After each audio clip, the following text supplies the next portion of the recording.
বিশ্বাস বুবলি কেউ পার পাবে না আমার সামনে, আমার আর সাকিব খানের সামনে। নায়িকাকে না নিয়ে আমাকে নিলেও ভালো হতো, আমি একদম ফাটাই দিতাম। আরে তোর তো এমনিতেই ফাটা, তুই আবার কি ফাটাবি রে ভাই? আমি যেহেতু সাকিব খানের 3 নাম্বার বউ হব, তাহলে 3টা বিয়ে হবে। সাকিব খান বইতে গেলে সাকিব খান, শুইতে গেলে সাকিব খানের 3য় নাম্বার। পাগলের সুখ মনে মনে। So hey guys, welcome back. দেখো ভাই, আমরা এমনই একটা দেশে বসবাস করতেছি যে দেশে কিনা একজন মানুষ ভাইরাল হওয়ার জন্য নিজের নুনু কাইটা নুনুর জায়গায় পুটকি লাগায়ও ভাইরাল হওয়ার চেষ্টা করতেছে। দেখো ভাই, আমার মুখের ভাষা শুনতে খারাপ হলেও এটাই সত্য, কারণ এইসব খানকি মাগিদের দেখলে মুখ থেকে গালি ছাড়া আর কিছুই বের হয় না। বাঞ্চোদ। কারণ আমি তো এখন সাকিব খানের 3য় নাম্বার বউ। আমার সাথে আমি যেহেতু সাকিব খানের 3 নাম্বার বউ হব, খাইতে গেলে সাকিব খান, বইতে গেলে সাকিব খান, শুইতে গেলে সাকিব খান, মানে আমি যে কই যাব। আমার আরে এই মেয়েটা যতগুলো ইন্টারভিউ দিয়েছে সবগুলো ইন্টারভিউতে সেই একই বোধার ডায়লগ মারতেছে যে আমি সাকিব খানের 3 নাম্বার বউ। এই চুত মারনি, তুই সাকিব খানের 3 নাম্বার বউ নাকি 4 নাম্বার বউ, এটা কি পাবলিক জানতে চাইছে নাকি রে? আর এইসব বোকাচোদা লেওড়াচোদা প্রতিবন্ধী মার্কা হলুদ সাংবাদিকেরা এইসব পাগলচোদা মেয়েদের পিছনেই পড়ে থাকে সারাদিন। তাদের মনে হয় নিউজের অনেক অভাব। আরে তোদের যদি নিউজের এতই অভাব হয় তাহলে আমার কাছে আসিস, আমি দিনে কয়বার হ্যান্ডেল মারি এটা নিয়ে নিউজ বানাস, তাহলে এর থেকে বেশি ভিউজ পাবি।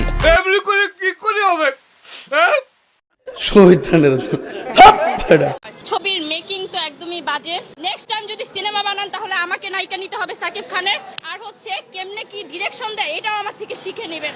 আরে সব জানতা চুদির ভাই আসলো রে। তোর কথা শুনে মনে হইতেছে তুই সব দিক দিয়েই মনে হয় পারফেক্ট। আরে শোন, এটা মুভি, এটা তোর 10 মিনিটের পর্ন ভিডিও শুট না। তুই যদি বালপাকনামি করে পর্ন ভিডিওর সাথে মুভির তুলনা দিস তাইলে তো সমস্যা। আগে নিজে অভিনয়টা শিখে তারপরে মুভি নিয়ে কথা বলতে আসিস। মানে কুত্তার মতো সারাদিন চিল্লাই যে আমি সাকিব খানের বউ, আমি সাকিব খানের নুনু চাটবো, আমি সাকিব খানের হ্যান করবো ত্যান করবো, সব বাল ছালগুলা।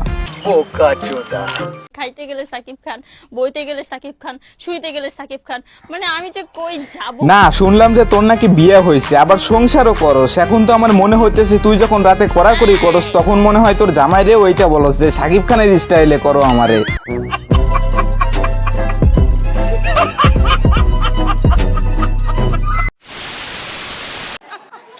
সাকিব খান যদি আমাকে প্রপোজ করে সেই ক্ষেত্রে হচ্ছে তার সাথে প্রপোজ করলে হচ্ছে আমি অ্যাকসেপ্ট করব না কেন, কারণ সে হচ্ছে সুপারস্টার।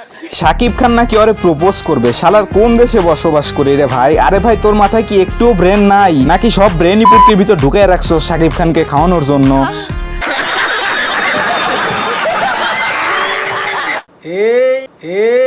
এই যে কাকে দেখতে পাইতেছেন?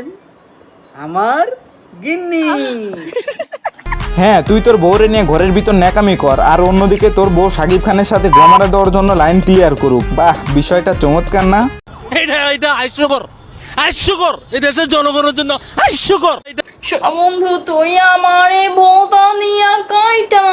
না, তুই আমারে বুঝা যে তোরে কোন ধরনের গালি দিলে তুই কষ্ট পাবি। একটা সত্যি কথা কি জানিস, তোরে দেখলে ভাই মুখ থেকে গালি ছাড়া আর কিছুই বের হয় না। আর হ্যাঁ, রিমুর জামাই, তোরে বলতাছি সময় থাকতে বউরে ভালো বানানোর ট্রাই কর। তুই যদি সত্যিকারের পুরুষ হয়ে থাকিস তাহলে বউয়ের চেহারা দেখায় ভিডিও বানানো বাদ দে, আর সেটাও যদি না পারিস তাহলে দুইজন মিলেই পাবনার পাগলা কারদে চলে যা।